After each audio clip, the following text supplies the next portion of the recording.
Thus far, like a typical philosopher, I've been trying to explain what Zen and Buddhism is. And odd as it may seem, this is really quite the wrong thing to do. And stranger still, if in these talks I succeed in giving you some sort of impression that you understand that the whole problem has been made clear in words, I shall really have deceived you. Because you see, part of the whole reason why life seems problematic to us and why we go in for philosophies to try and clear it all up is that what we are trying to do is we are trying to fit the order of the universe to the order of words. And that's, in a way, what I'm trying to do in making this whole question of Eastern philosophy clear. I've said in previous programs that the real basis of Buddhism is not a set of ideas, but an experience. And this, of course, is something altogether other than words. If you have, say, tasted a certain taste, the taste of water, you know what it is. But to somebody who hasn't tasted it, it can never be explained in words. But the problem goes far beyond that. It's basically that the whole order of the world is different from the very simple order of syntax, of grammar. And that while on the one hand the order of the world is extraordinarily complex, the order of words is really very, very simple. And therefore to try and explain life is really as clumsy an operation as trying to drink water with a fork. But this is what makes everything seem so problematic. When we say we're trying to make sense out of life, that means in a way that we're trying to treat the real world as if it were a collection of words. Now, words have a meaning. You can look them up in the dictionary, and they mean something other than words. But you can't look up actual people or mountains or actual stars in a dictionary. They're not in a dictionary. They're not words. And therefore, they're not signs. But the real difficulty that we encounter in trying to make sense out of life is that we are trying to fit a very, very complex order, life itself, to a very, very simple order, the order of words, and this involves us in all kinds of tangles and difficulties. Now, in the Chinese language, there are two terms which signify these two different orders, represented in two different characters. And the first character is zi, and this means the order of things as measured, the order of things as written down. And so, in one sense, this word has the meaning of law. Sometimes we speak of the law of nature, but the law of nature could never be certain unless we made an attempt to describe it, to write it down, so that we can think about it in words. But this word, as I said, only means the order of things as we can think about them in words or in numbers or in some kind of measures. Chinese language has another word for the actual order of nature, and this word is li. This is a peculiarly interesting term because its original meaning is the markings in jade, or the grain in wood, or the fiber in muscle. And it has been translated by the great student of Chinese thought, Joseph Needham, as organic pattern. But it refers to the kind of complex order that we see, for example, when we look at the stars and see a gaseous nebula, something extremely indeterminate in its form.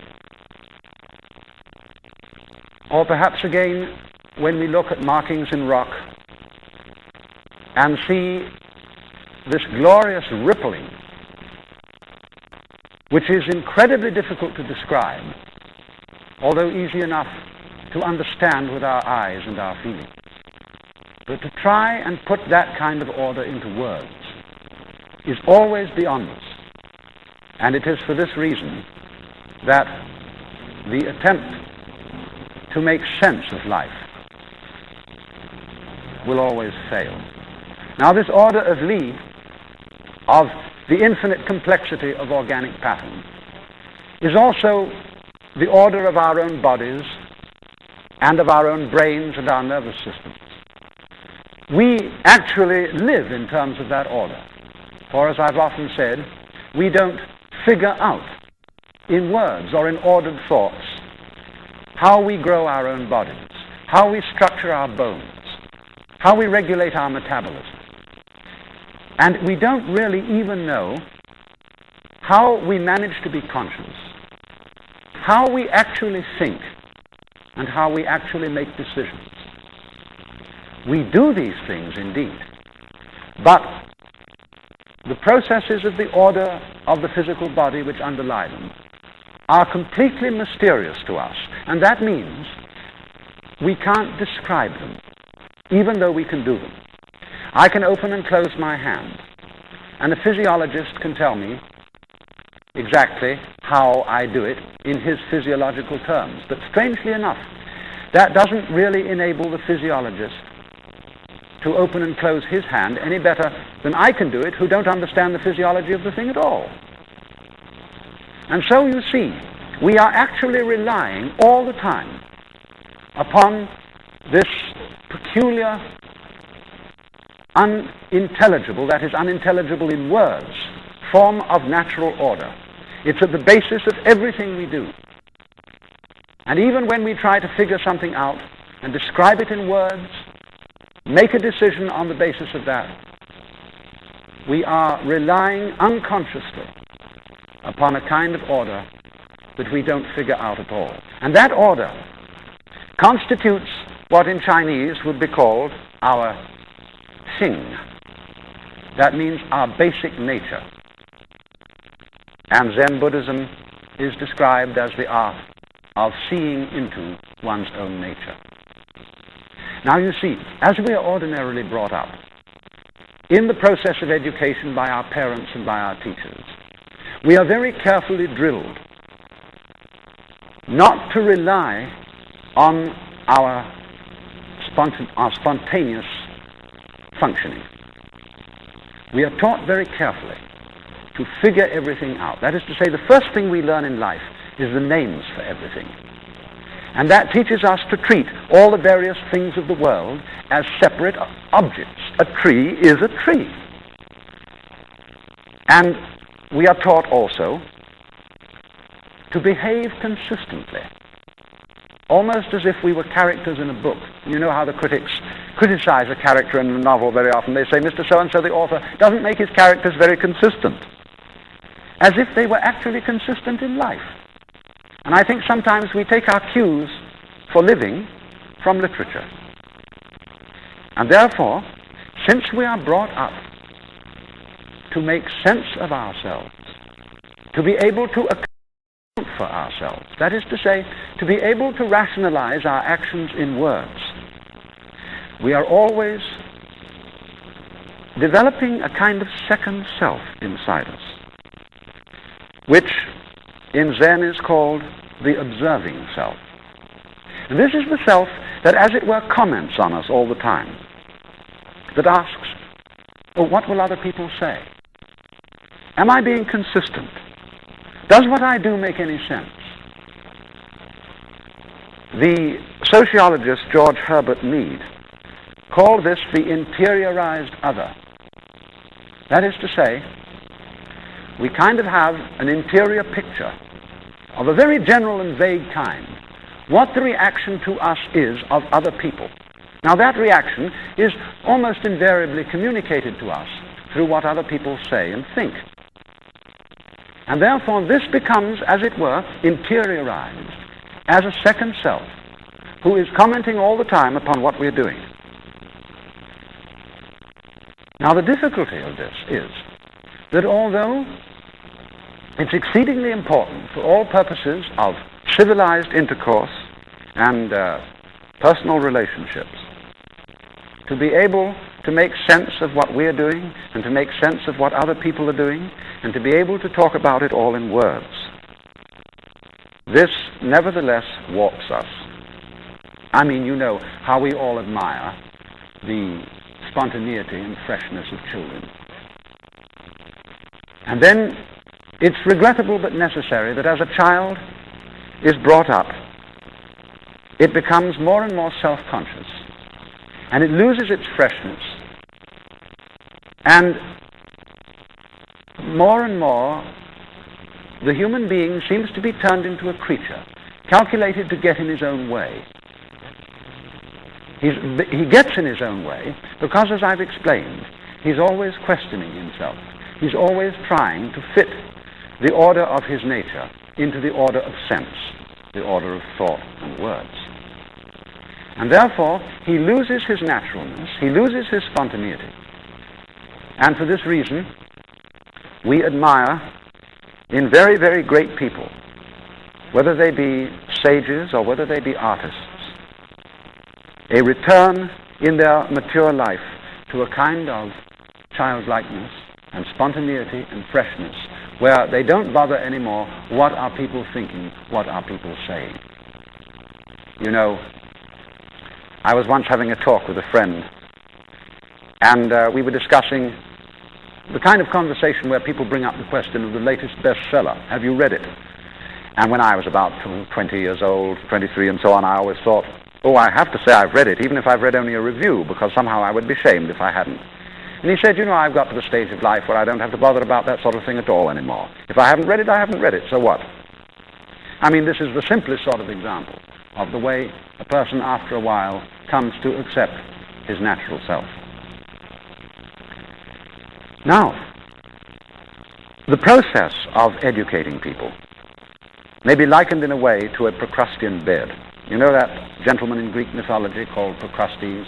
He had a bed for overnight guests. And if they were too long for it, they were chopped down. If they were too short for it, they were stretched. And this always involved some injury to the overnight guest. And in the same way, the process of upbringing involves some warping of our nature. And Zen and Buddhism in general have as their objective the curing of this inevitable disease which we contract as a kind of poisonous byproduct of being civilized. You know, it's like you salt meat to preserve it. But when you want to eat it, you have to soak the salt out of it. And so in the same way, the barrier of awkwardness, of self-consciousness, can be taken away. And so you might say, the objective of Zen is to restore a person to his original naturalness, his original spontaneity. Now then, when a Zen master then, who is such a person, who has regained his own naturalness, is asked such a question as, what is the fundamental meaning of the universe? He answers, in other words, he just acts. And the whole literature of Zen is full of extraordinary stories of this kind. For example, a student came to one of the old Chinese masters, whose name was Chao Chu, and said, I understand that when the body dies and crumbles away to dust, there is one thing that remains. What is that one thing? And Joshu said, it's windy again this morning. On another occasion, another student came to him and said, I'd like to have some instruction in Buddhism. And Joshu said, have you had breakfast? Yes. Then go wash your bowl. Period. Another old master was asked, what is the entrance to the path? He said, do you hear the mountain stream? Yes. There's the way to enter. And still another was up in front of a group of students one day about to preach a sort of sermon. And just as he was opening his mouth to start, a bird was singing on a nearby tree. And so he waited and let the bird sing. When the bird finished, he said, sermon is ended. The whole literature of Zen is full of tales of this kind, of apparently amazingly nonsensical responses to perfectly sensible philosophical or moral or religious questions. I mean, supposing in a Christian church a preacher got up and after saying the preliminary invocation, remained dead silent for 5 minutes, and then walked down from the pulpit. Or clapped his hands together and disappeared. Or threw something at the congregation and said, "That's it." We would think he was out of his mind. And yet, in Zen, this makes better sense than anything. Because the question comes from the order of words. The answer comes from the order of nature, from Li. So is this a matter of saying, well, Zen is a kind of cult of whimsy, caprice, and uncontrolled spontaneity, where we learn to act just as we please, anything goes? No, it's not that. It is rather this, that we are so unaccustomed to acting with spontaneity that we have no faith in it. And therefore, we don't, as it were, acquire practice in the use of spontaneous action. We are only practiced in the use of deliberate action. And what Zen proposes to do is to give us training in the practice of spontaneous action. For at the basis of all Chinese thought, there is a profound trust or faith in the natural functioning of our own mind bodies. That is to say, it would never occur to them to make sense that we should mistrust our own nature, that we should say man's nature is fundamentally depraved and unreliable. Because if that were true, we would not even be able to trust our own mistrusting. And then we should be tied up in an entirely vicious circle. To do anything at all, man has to be able to trust himself, and therefore to trust his own spontaneous functioning. And for this reason, Zen Buddhism, historically in China and Japan, has provided, as it were, the Zen monastery as a protected area in which this training can take place. Now, of course, I'm not right exactly in referring to it as a monastery, because this is not a place which is a home for monks in our sense. That is for people who take life vows of poverty, chastity, and obedience. It's rather more like a school, a training school or a seminary, where a student goes for a limited period for training in the art of Zen under circumstances which are protected. And thus, the head of this sort of an institution is a Zen master. This is an old painting by Soga Jasoku, Japanese painter, of the great Chinese master Lin Chi. Look at that man. Tigerish, fierce, forbidding. Or consider a modern type.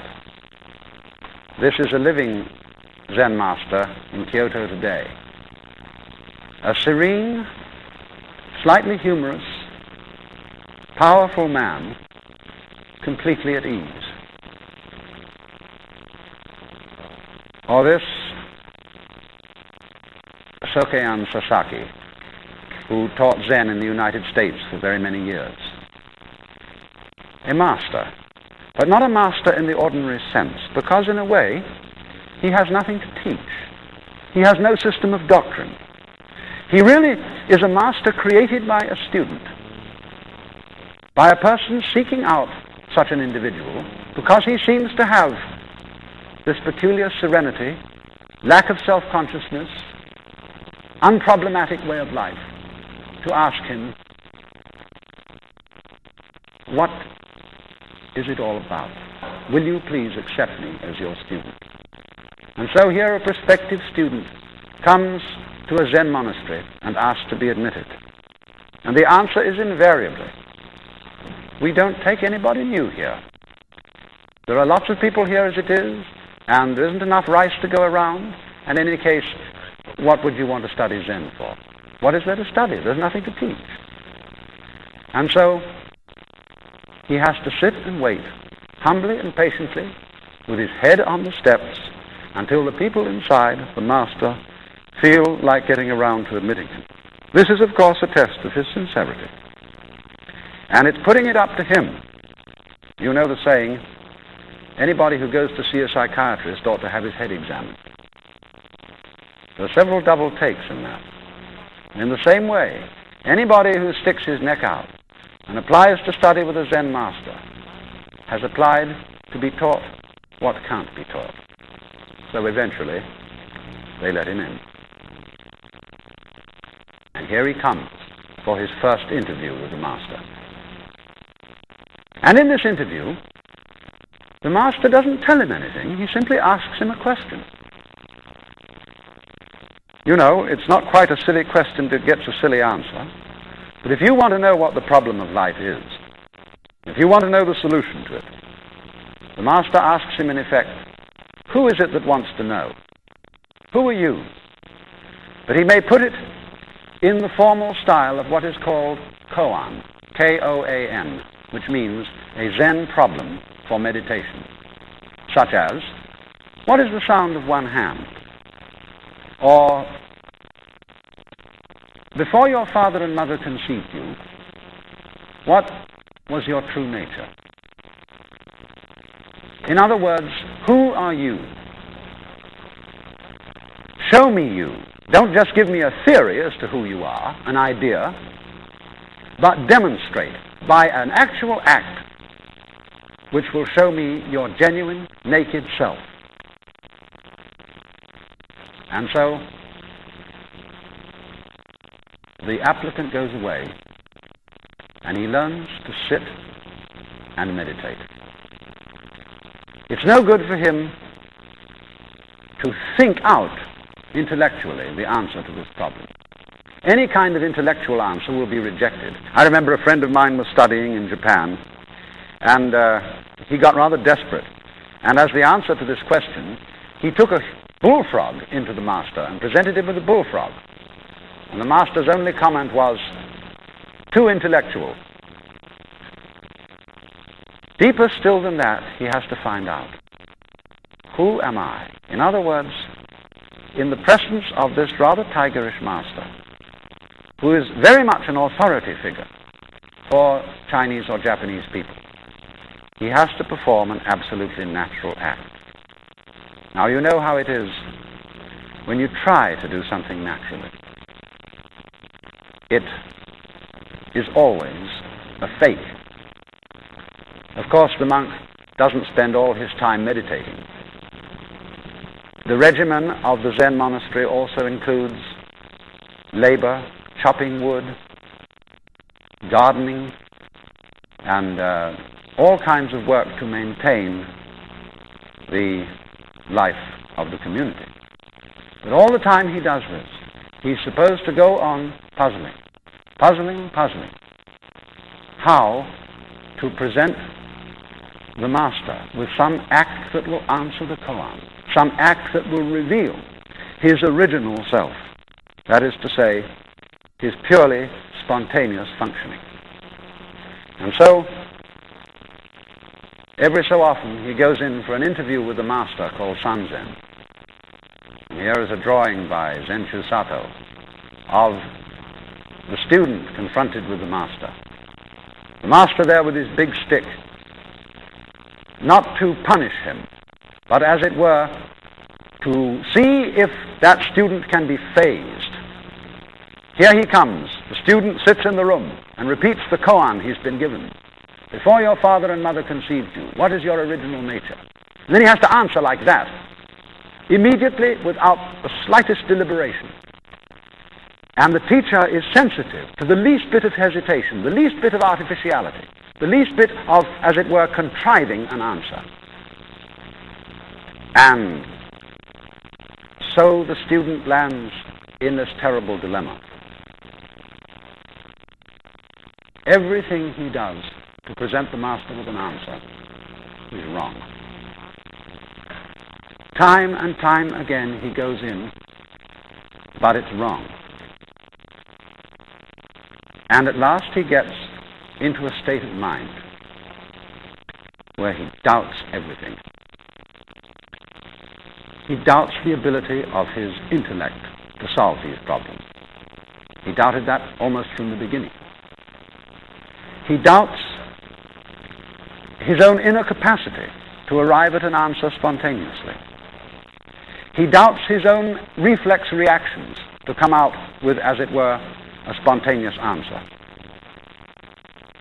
Nothing that he can do is right. And this state is called technically in Zen the great doubt.